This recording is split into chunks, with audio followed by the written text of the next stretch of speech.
Welcome, my name is Transleona. I'm a raccoon girl on Twitch. The following is a recording of one of my latest streams on Twitch. Sit back and relax, and I hope you enjoy the show.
Oh my god. Them being able to absorb HP on hit is really beginning to upset me.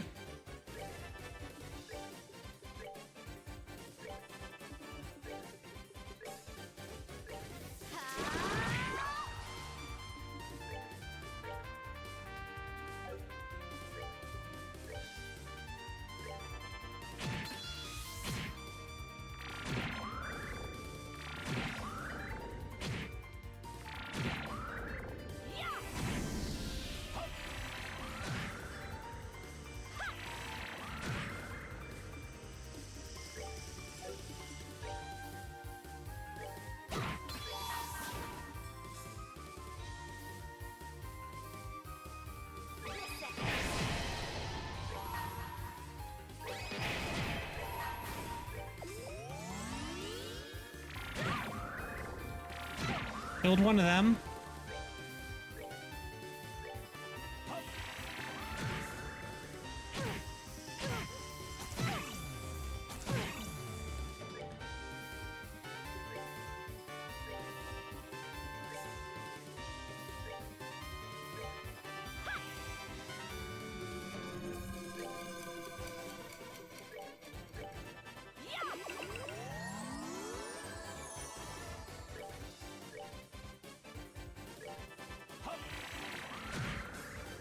Making progress.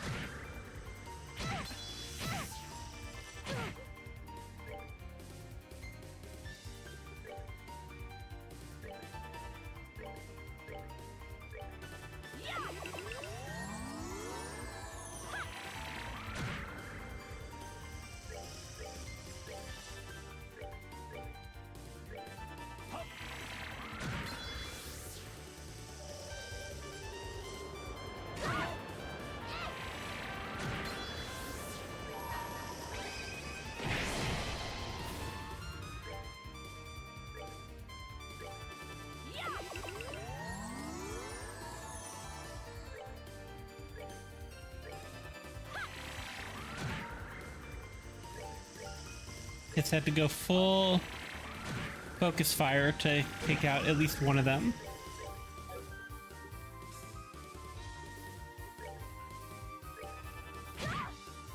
Made a big difference.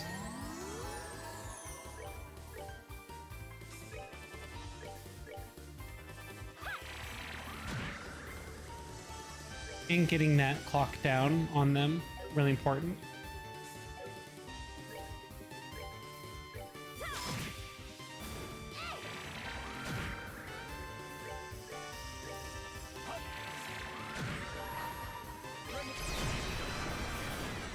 Enjoy the show.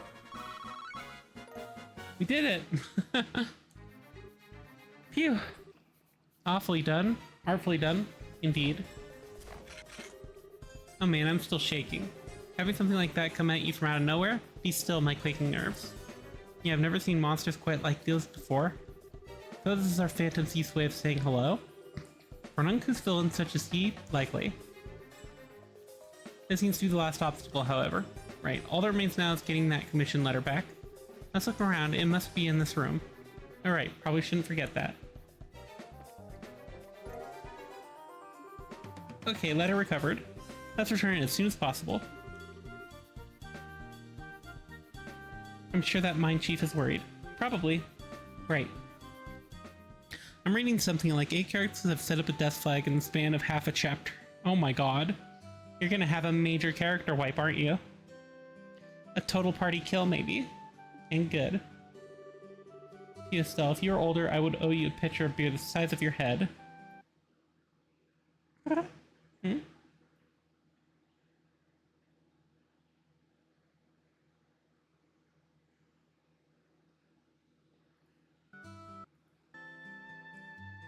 You saved my butt today. I didn't think you'd get back so quickly either. Guess that's why they call you the great hope of Roland's young people. Come on, that's embarrassing. We just did the job, that's all. I should have gone attached to them. Aw, you dirty girl. Acting all humble, eh? Come on, young people have a right to be puffed up and proud sometimes. Let loose a little. That aside, though, I'd like to know. That Blue Blanc maniac, please tell me you caught him and put him in irons? I really wish we had. Sadly, he's evaded capture for years, far beyond the borders of Roland. Estelle explained all she knew of Blue Blanc's history, and now this was a crime of pleasure, not gain. This guy's internationally famous? What a son of a... So what, he just came all the way out here for the sole purpose of messing with our lives? He really is a maniac. I can't understand that kind of thinking at all. Trust me, I think everyone here agrees with you. Still, I think you should be a little more careful with that letter, regardless. This time it actually was a prank of sorts, but he proved the letter could be stolen for blackmail or the like. It's a good point. I'll think of some way to secure the letter better. Problem is, there's no real safe place in my house to store it. Maybe I should do as I thought when I first got this and just ask Mayor Klaus to put it in his safe. Yeah, that should work, right? It'd be perfect. Well, depending on the thief, it might still get stolen, but it's safer, I guess? Problem is, Mayor Klaus already got robbed once in recent memory. Come, there's no need to dwell on that. It was a capital idea. You should ask your mayor at once, sir. Yeah, didn't want to trouble him, but I'll go ahead and ask. For today, though, it's back to the mine with me. Oh my, right back to work? Yeah, the septium export market never slows down. No matter how much we dig out, we can't keep up with demand. I mean, hell, you use Orpments. You know how important septium is. Yeah, painfully so. We're pretty much always bringing our heads against the counter at the Orbital factory, lamenting our lack of Cepus. Indeed, it is a problem. The specialty quartz that I require for the fullest of my abilities is devilishly hard to make. Wait, really? I hadn't realized bracers were that hard up for Cepus. You just need Cepus shards and not true Cepian crystal cores, right? Here, take some with you. I brought a few bags home just yesterday. What? You can just give us Cepus? Yeah, it ain't that big a deal. We can always dig up more in the mine, and the big ticket items are the true crystals anyway. Which element would you like? Gold Cepus then. Well, it may not be much, but hopefully it'll help you at the factories. Make sure to make some good quartz, alright? You bet. Thanks a ton. You're really too kind, Gaton. Well, I'm off to the mine then. Estelle, make sure you come back to Roland soon, alright? Everyone misses you and your dad. Hey, Frieza, Anya. I'm off to the mine again. Alright, take care. Papa! Come home soon. Be a good girl and wait. Yeah, I'll be back as soon as I can, Anya. You be a good girl and help Mama while I'm away, okay? Okay. Aww. It warms the heart, doesn't it? Even Gaton isn't immune to those blood sugar problems, I think. I'm off then. Yes, good luck at the mine. Take care, Chief. Bye-bye. Alright, mine commission completed.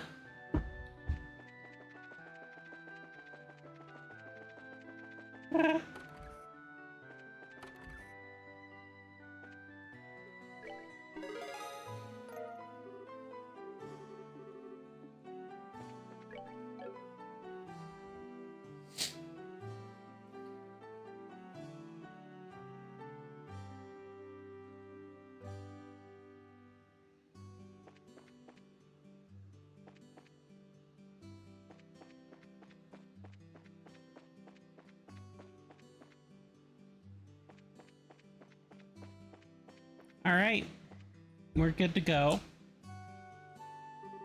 Hey Estelle, heading out already? You just came home. Sure you can't stay around for a while? Yeah, sorry, there's kind of a lot going on. Once our current job's done, I totally intend to come back and take a load off for a while. You really should. We'll be waiting. Anyway, your tickets have already been paid for by Ina. Ready to check in? As always, we should wait for the ship once we check in. Do you have any business in Roland before we go? That's fine. Alright then. I'll give the guild house a ring and call the other members of your team.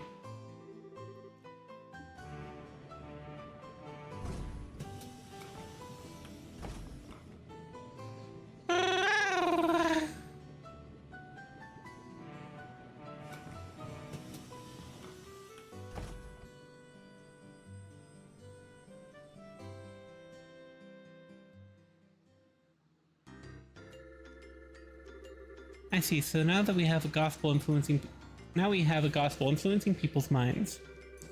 Using the fog's particulate matter as a medium to exert mental control over a large area. Well, that settles one question at least. Excuse me, Professor. Cassius, you old dog, good timing. Escaped Leaston, did you? Yes, I finally managed to finish a bit of work. Thought I would stop by and see how you're holding up. Is this a report from your granddaughter? Yes, just arrived express from Roland. Thanks to Tita's report, I'm quite certain of my theory now. About the gospel, I'm assuming? Yes, but it's ultimately still a hypothesis at this point. It's gone over it again and again, both on paper and with the capital though, so I'm reasonably sure of this. Should I go over it? Absolutely. Alright then, ahem. So what we've been calling the gospel an orbital shutdown phenomenon.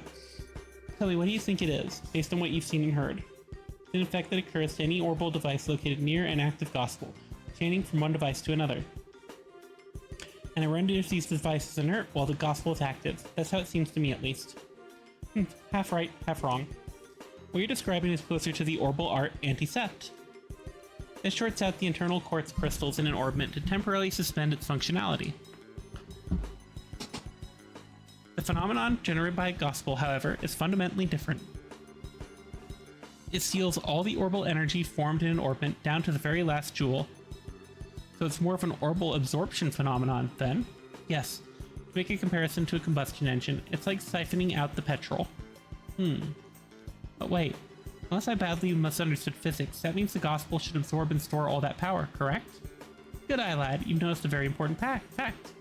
I've measured a gospel after it absorbs the energy, but the gospel does not actually hold any of it. Not even a single EP's worth. Is it possible the energy is being vented into the wider environment? No, not at all. The energy disappears, completely, utterly, and quite impossibly thanks to thermodynamics. Furthermore, these new gospels the Stealth Group has been encountering, every time they're encountered, they cause unbelievable phenomena that even our best orbital engineering can't explain. It's unclear how they're causing such effects, but I can say one thing with confidence, and that is, they're too small. We can say with absolute certainty that any device enabling such massive effects could not fit into the palm of one's hand. Even if the society somehow possesses technology centuries ahead of our own, nothing that small could contain that much potential energy. I think I'm starting to see where this is going. You're saying the gospels must be terminals, then, access points of some sort? Exactly. The only function the gospel unit itself has is an ability to manifest an abnormal warp in a local orbital field. That warp then resonates with any local orbital devices, expands, and draws energy from the devices. The energy then disappears through the warp. Well, no, it does not disappear. It is sent elsewhere. And whatever is located elsewhere is capable of causing the impossible effects we've seen. You know, I hope I'm misunderstanding this. I'm afraid you get a passing grade here, old friend. A society can use the Gospels to draw out and spread the power of whatever this thing is. Spreading the influence of a mysterious force. No wonder the society named them Gospels. In that case, the nature of this thing bothers me. As you said, even if it's an orbment out of the purest fiction or... As far as that goes, I'm afraid I have no real clue. I've thought of a number of possibilities, but that would be pure speculation at this point. Now, Cassius, I'll ask you the same question I asked you 10 years ago. We're in quite the pickle. What do you need me to do? Haha, the exact same words as when I asked you to develop the patrol airship. Well then.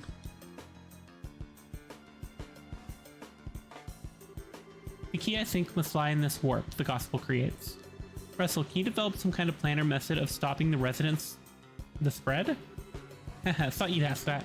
We're just about done with my current invention anyway. I'll get to work as soon as I'm done with that.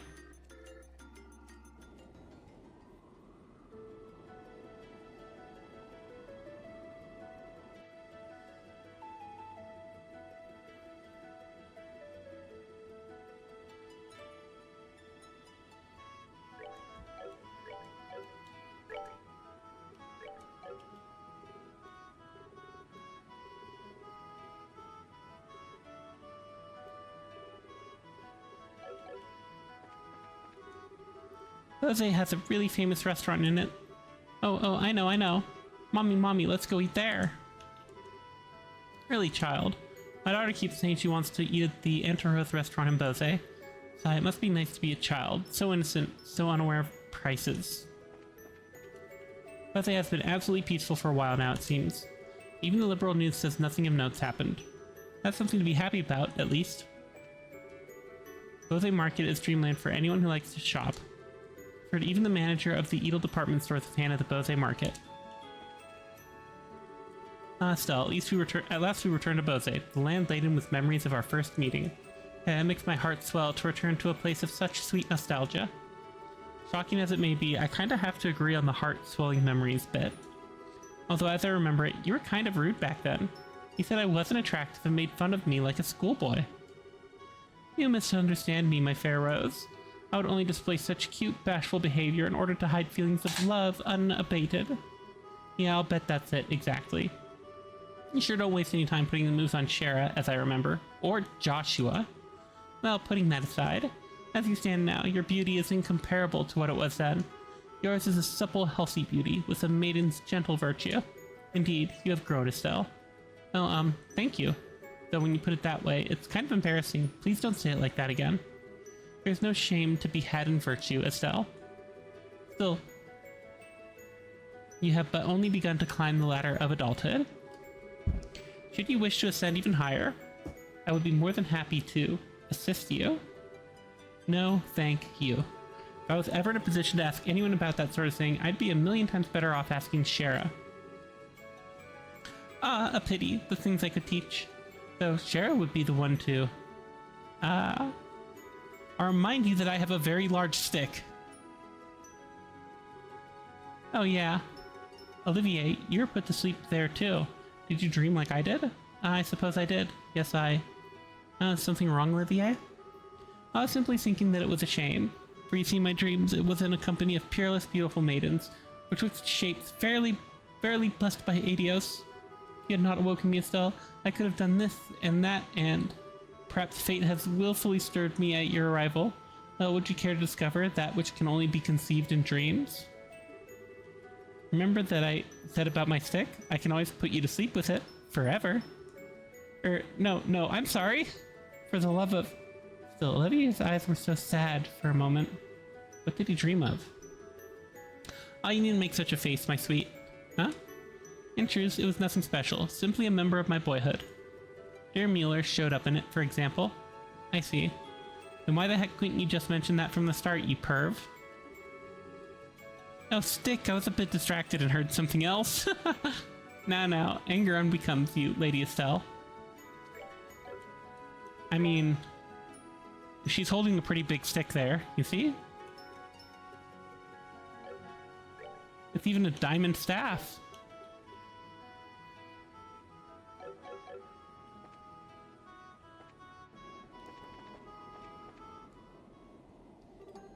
Hello, Estelle.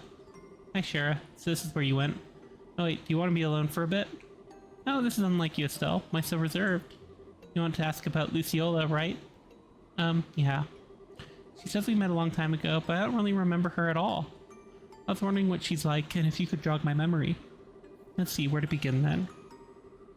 We have to begin with her stage name, I suppose. Luciola, the Bewitching Belle. She could show her audience illusions by dancing while using bells and fans, thus bewitching them, you see. Hers was the centerpiece performance of our little circus troupe, the one that really brought the audiences in. Illusions. Does she use an ornament to make them? No, she used something she always called illusion magic, which is apparently some kind of very old, non-orbal art. Luciola was from a family with a tradition of working that art. Was? People who fall in with a traveling circus like ours tend to be one of two kinds. People who caused to abandon their previous home and families, or people who never had such things to begin with. Luciola was one of the former, and I was the latter. I was about 7 years old when Mr. Harvey and his band took me in. Back then, I was little more than a street urchin living in the slums of a city. Pickpocketing, petty theft, there's little I wouldn't do to try to survive. The ones who reached out a hand to me were the troupe's leader, Mr. Harvey and Luciola. They taught me, the little girl who couldn't trust anyone, the warmth of a family. They taught me all sorts of skills that would let me earn a place for myself in the troupe.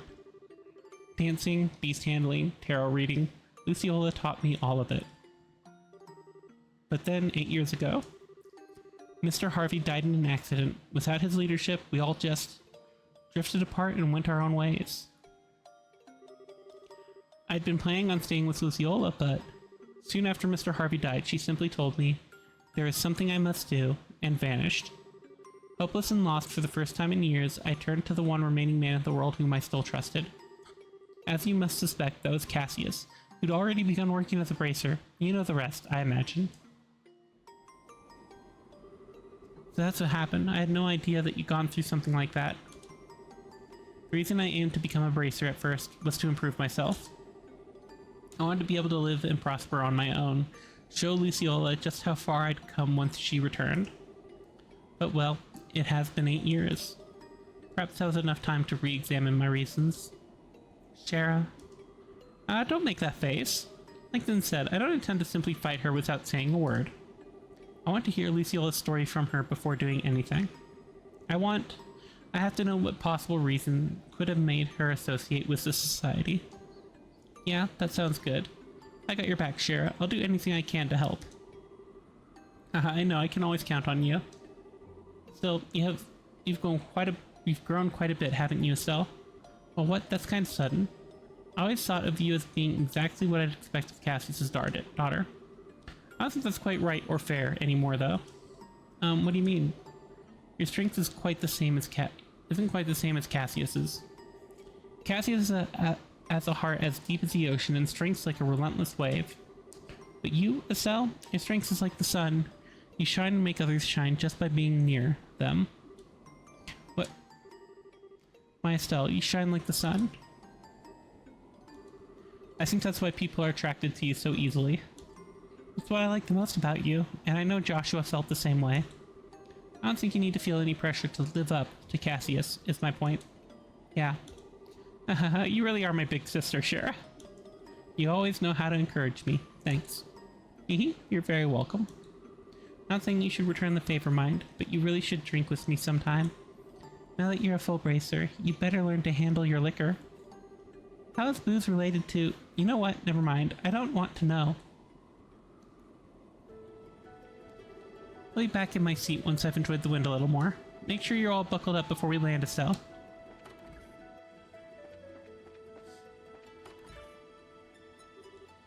Oh, hello, miss. We're sorry for the delays at Roland. I'm afraid merely launching into that fog would have been incredibly dangerous. Oh, hi, Estelle. Still walking around? Sorta, yeah. No, Tita, this is your first time in Bose, isn't it? Uh-huh. I've heard there's a really big store in Bose. I kinda want to see it. The Bose Market, yeah. Think of it as a little department store in Grand Silk, but even bigger. It's actually a bunch of different stores all in one space. It's really busy. Wow, that sounds amazing. I hope we arrive in Bose soon. My friend's one of the guards at Hawken Gate, and let me tell you, the existence of the Empire weighs more heavily on the minds of our troops than anyone else. Ironically, I think our military men will become the non-aggression pact more than the rest of us.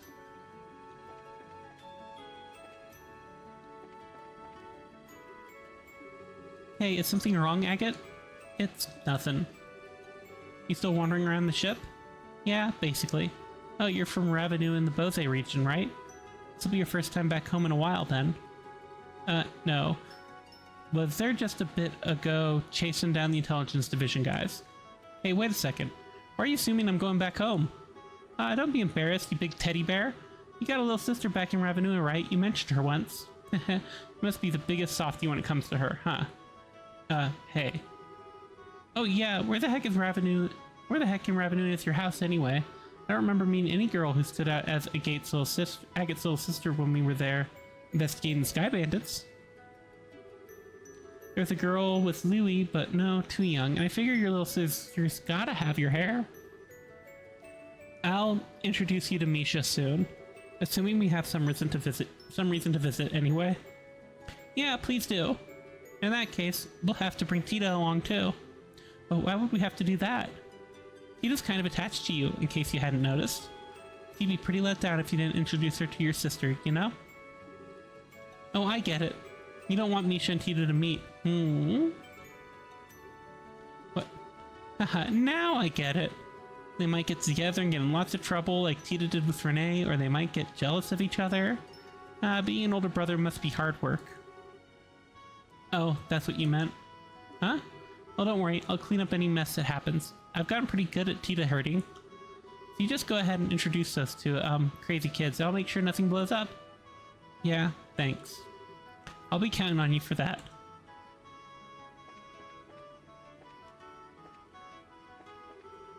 Hi, ma'am. You've been writing a lot lately. That fog enrollment was totally a kick, wasn't it? I took the chance to get out and enjoy some nature when we were docked. I know you did, Zazimov. I know you did. My apologies for the late departure from the port. Still, I've been captain for years and I've never seen fog that thick. Even lights at full beam couldn't burn through it.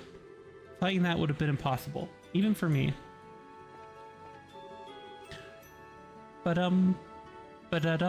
Yes sir, understood. Correcting course to south. Bum-da-dum-da-dum.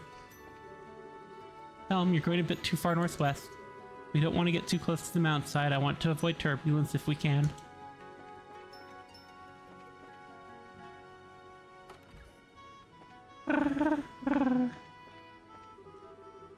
Hello, Miss. Thank you for your patronage. You're right, currently you can view Nebel Valley. The fog around Roland was cleared, but that area remains foggy year-round. My, that fog was terrible. And then it just dissipated in an instant. I've never seen such strange fog in all my days. Seems like a non-aggression pact was signed with no delays. I hope it leads to harmony between Liberal and its neighbors. Apparently there's some nice lodging in the edge of Valeria Lake. It's very popular with fishermen, I've heard. Oh, Estelle, good work this time. You're really growing as a bracer. I'm still kind of a newbie, I think. Like, I'm not even remotely as good with the staff as Dad. Well, I don't think you should worry about Master Cassius much.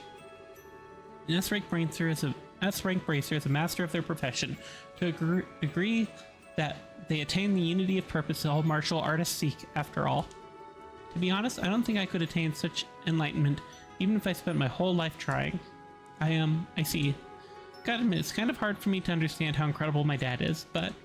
Actually, Zin, you mentioned a whole unity of purpose idea to Chloe back at the castle. What exactly does that mean? Yeah, I did. It's kind of tough to explain, to be honest. Thanks for watching. You can also catch my streams on twitch.tv/transleona to join in on the fun. Can't wait to see you there.